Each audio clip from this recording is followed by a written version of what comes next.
Abaya ni muhimu kwa mwanamke. Mwanamke anatakiwa kununuliwa, na mwanamke hatakiwi kununua abaya kwa fedha yake.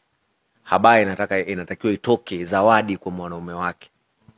Kwa hiyo mwanaume, kama unampenda mwanamke wako, kipindi hiki cha sikukuu mnunulie abaya.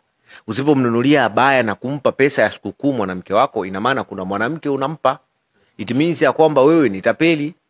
Unatumia wanawake 3 4 tofauti, kwa sababu kama hautampa mwanamke wako, sisi tutampa. Na usije ukaja ukachukia siku ukakuta sisi tunamhudumia mwanamke wako. Na wala usikasirike ukiona mwanamke wako kaweka status video yangu, kwa sababu sisi ndo tunampa pesa. Mwanaume akikununulia abaya chini ya 500,000 huyo ni tapeli. Hiyo iko wazi. Lakini Hizo ni bora mwanamke ajinunulie mwenyewe. Wewe mwanaume unaendaje kumnunulia mwanamke abaya la laki?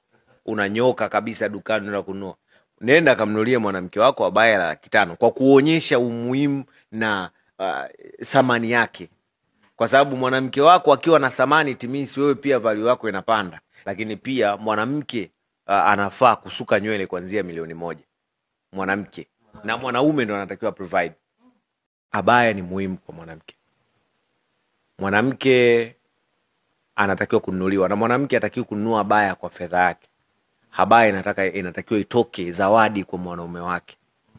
Kwa hiyo mwanaume, kama unampenda mwanamke wako, kipindi hiki cha sikukuu mnunulie abaya. Usipomnunulia abaya na kumpa pesa ya sikukuu mwanamke wako, ina maana kuna mwanamke unampa. It means ya kwamba wewe ni tapeli. Unatumia wanawake 3 4 tofauti, kwa sababu kama hautampa mwanamke wako, sisi tutampa.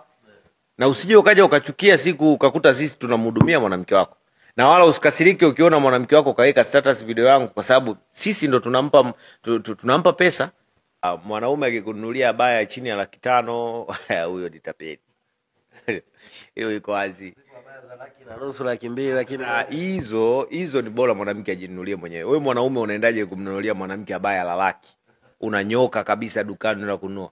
Nenda kamnunulie mwanamke wako abaya la 500,000 kwa kuonyesha umuhimu na thamani yake. Kwa sababu mwanamke wako akiwa na thamani, timisi wewe pia value yako inapanda. Lakini pia mwanamke anafaa kusuka nywele kuanzia 1,000,000. Mwanamke na mwanaume ndo anatakiwa provide.